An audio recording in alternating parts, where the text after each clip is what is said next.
Hello students. तो last के lectures में हमने प्रॉपर्टीज ऑफ सॉल्ट्स में इसकी मेन प्रॉपर्टी इलेक्ट्रिक प्रॉपर्टीज के बारे में बात करा था। Positive and negatively charged salt क्या होते हैं उनके बारे में हमने बात कर ली थी ना। तो अब देखिए कि अगर सपोज आप ऐसा सोचो कि उनमें जो भी आपके सॉल है उन सॉल्स को आप किसी तरह से जो चार्ज थे उन चार्ज को आप हटा दो तो क्या होगा।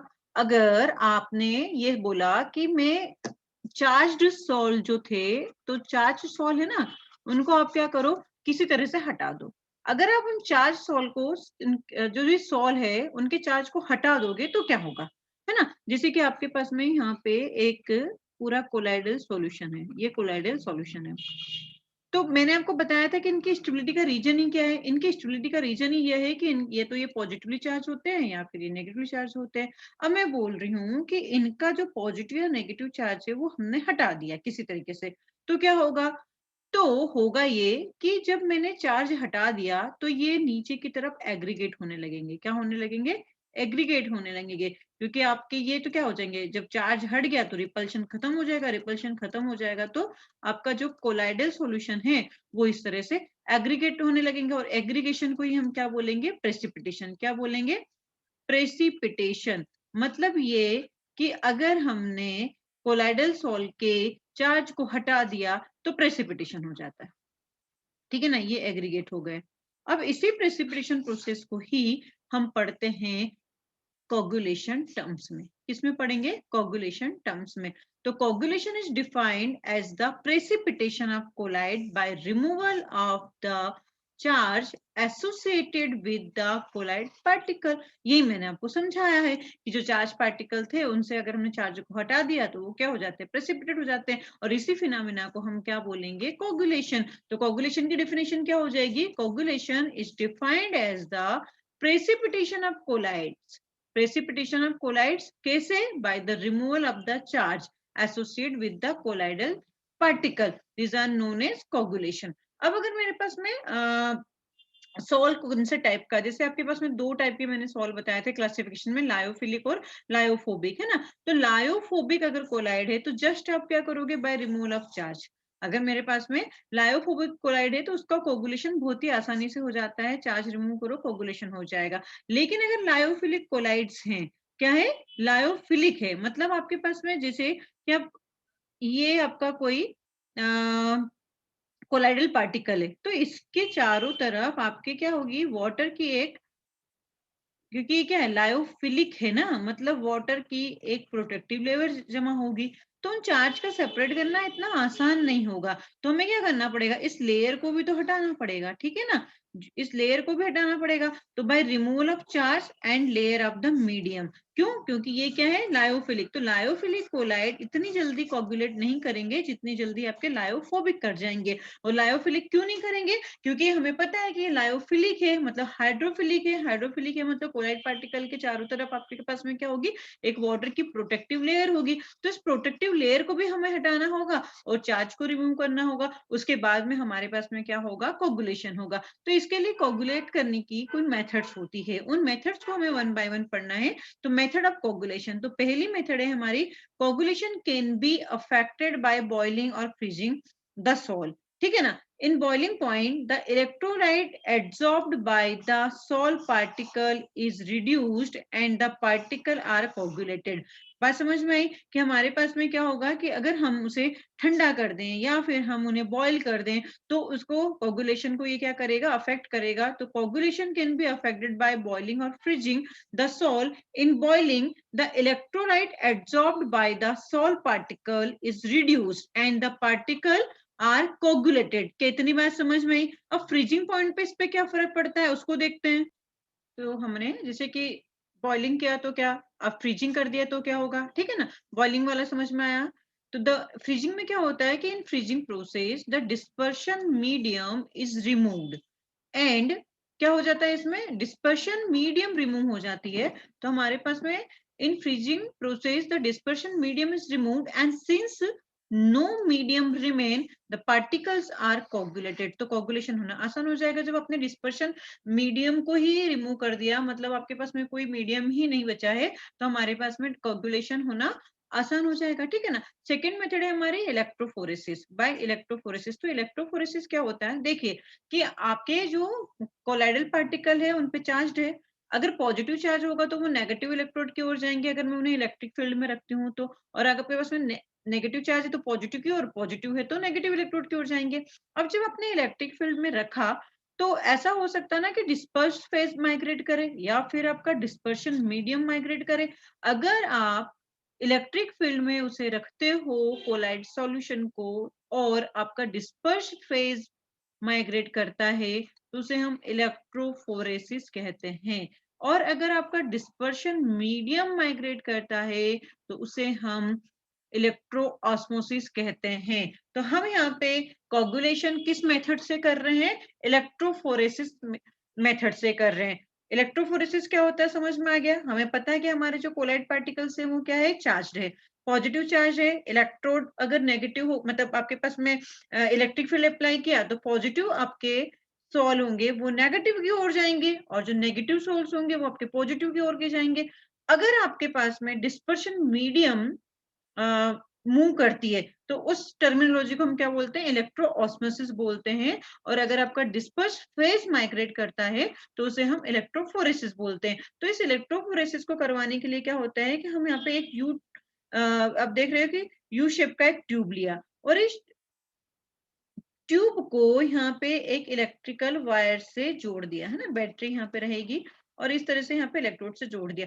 जैसे ही आप इलेक्ट्रिसिटी अप्लाई करोगे यहाँ पे क्या होगा कि जो आपके सोल पार्टिकल या कोलाइडल पार्टिकल्स होंगे ये आपके, अगर हमने ऐसा माना है कि वो नेगेटिवली चार्ज थे, क्या थे, नेगेटिवली चार्ज सोल था, तो नेगेटिवली चार्ज और देखिए आप यहाँ पे इस तरह से ये किधर होने लगे हैं, इधर इनका मूवमेंट होने लगा, पॉजिटिव इलेक्ट्रोड की ओर मूवमेंट होने लगा और ये इस इलेक्ट्रोड पे आके इस तरीके से यहाँ पे कोगुलेट होने लगेंगे। क्या होने लगेंगे, कोगुलेट होने लगेंगे, मतलब एग्रीगेट होंगे। ये देखिए आप मूवमेंट देख रहे हो, ये चल रहे हैं ना, और ये पॉजिटिव चार्ज की ओर जाके इस पॉजिटिव इलेक्ट्रोड पर जम जाएंगे, ठीक है ना।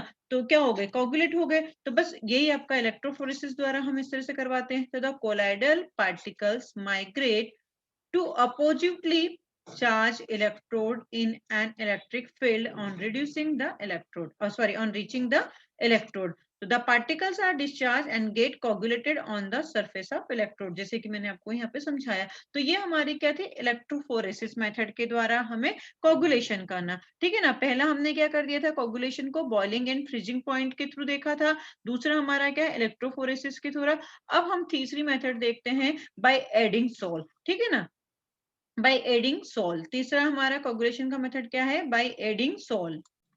अब थर्ड मेथड हमारा क्या है कि आप क्या करो, कोई सॉल ऐड कर दो। जैसे कि अगर आपके पास में कोई पॉजिटिवली चार्ज सॉल है तो आप उसके अपोजिट सॉल को ऐड कर दो। तो जनरली हमारे पास में हमने क्या देखा कि जो कोलाइड पार्टिकल्स होते हैं वो सेम चार्ज के होते हैं ना, they carry same charge, positive और नेगेटिव, ताकि वो एक दूसरे को क्या करें, रिपेल करते रहे और स्टेबल रहे।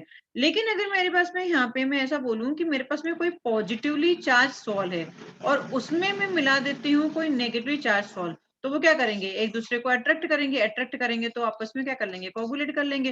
तो ये भी एक काफी अच्छा मेथड हो सकता है कोगुलेशन का। तो coagulation of a solution may be done by adding another colloidal solution containing particle which carry charge opposite to the charge of its particles. जैसे कि मेरे पास में मैंने देखा था कि मेरा जो आयरन का हाइड्रोक्साइड, मेटल हाइड्रोक्साइड जो है वो क्या होते हैं आपके पॉजिटिवली चार्ज कोलाइड पार्टिकल है। इसमें मैंने क्या कर दिया, AH2H3 मतलब सल्फाइड, मेटल सल्फाइड मिला दिया। मेटल सल्फाइड क्या होते हैं, नेगेटिव चार्ज होते हैं। ये मुझे याद रखना पड़ेगा कि कौन पॉजिटिव होता है कौन नेगेटिव होता है, लास्ट लेक्चर में मैंने बताया था।